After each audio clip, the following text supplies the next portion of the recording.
Sobat Indonesia, semoga Sobat Indonesia dimanapun berada selalu diberi kesehatan dan keselamatan dalam menjalankan aktivitas sehari-hari. Sobat Indonesia, sepertinya sudah lama kita tidak menghadirkan sebuah talk show atau perbincangan seputar perkebunan kelapa sawit. Nah, pada sesi ini kita akan menghadirkan sebuah diskusi, sebuah talk show tentang teknologi yang ada di perkebunan kelapa sawit. Seperti yang kita ketahui, perkebunan saat ini sudah mengikuti zamannya.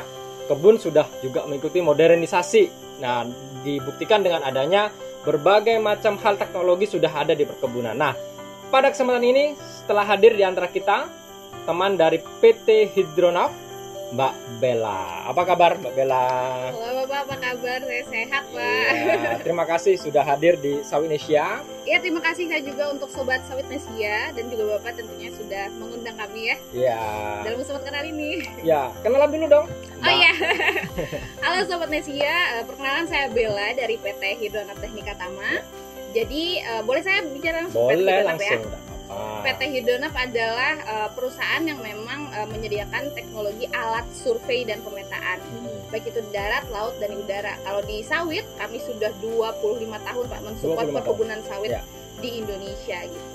Nah, kira-kira mungkin Sobat Indonesia juga perlu tahu nih, apa saja yang disupport gitu. Mungkin ya kita dari ya apa nih yang disupport dari Hydronav? Oke, kalau dari Hydronav ini memang tadi saya sebutkan itu di khusus di alat survei dan pemetaan. Jadi kalau misalkan surveyor di perkebunan kelapa sawit itu pasti mengenal yang pertama total station namanya Pak.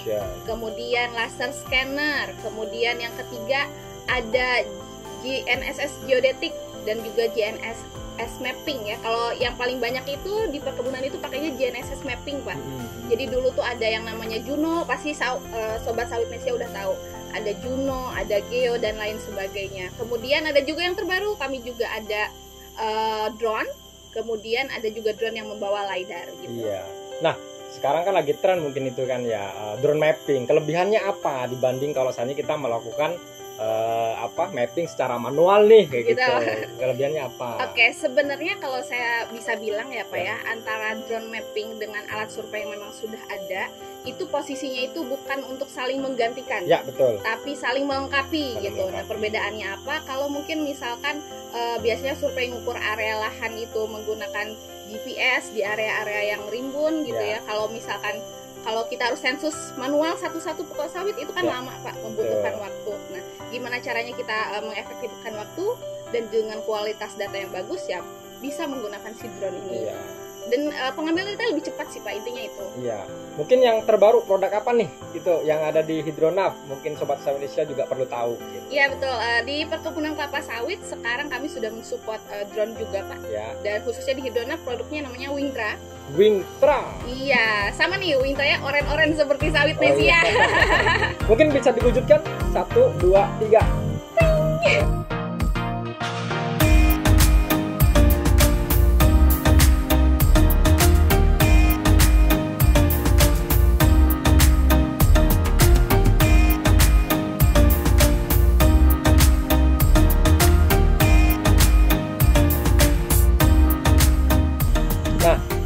Itu Sobat Indonesia, Wingtra-nya. Nah, itu mungkin bisa tahu Mbak, ketinggiannya berapa yang bisa dia mampu untuk foto dan sebagainya itu sampai berapa ya? Nah, ini pertanyaan bagus banget sih Pak dari Bapak. Jadi sebenarnya yang ditanyain terkait drone biasanya itu kelebihan drone bagaimana terkait teknisnya begitu ya. Tapi bisa saya bilang kalau si drone Wingtra ini dia punya moto namanya Map Larger, Faster and Anywhere. Jadi kalau ditanya kapan nih saya bisa terbang sampai ketinggian berapa gitu ya Pak? Itu nanti di ketinggian sampai 800 meter pun dia bisa. Iya, hanya saja memang kita harus menaati peraturan yang ada itu ya, perizinan dan lain sebagainya gitu. Tapi yang penting itu bukan dari tinggi sih Pak kalau di teknologi drone ya. Yang penting itu yang tadi kita bisa memetakan dengan cepat, lebih luas dan juga di mana aja. Karena sulit kalau misalkan kita memetakan suatu area gitu, kemudian kita sulit menemukan tempat di mana kita take off dan landing. Nah, itu tidak akan terjadi lah di Wingtra gitu. Dan yang paling penting adalah kualitas datanya, Pak. Kualitas data. Oke. Nah, kalau boleh ngulik-ngulik ya. Boleh. Berapa harganya gitu. Karena biasanya kalau kita mau investasi terhadap sebuah teknologi juga harus siap dengan biayanya dong. Betul gitu. sekali. Nah, itu berapa biayanya?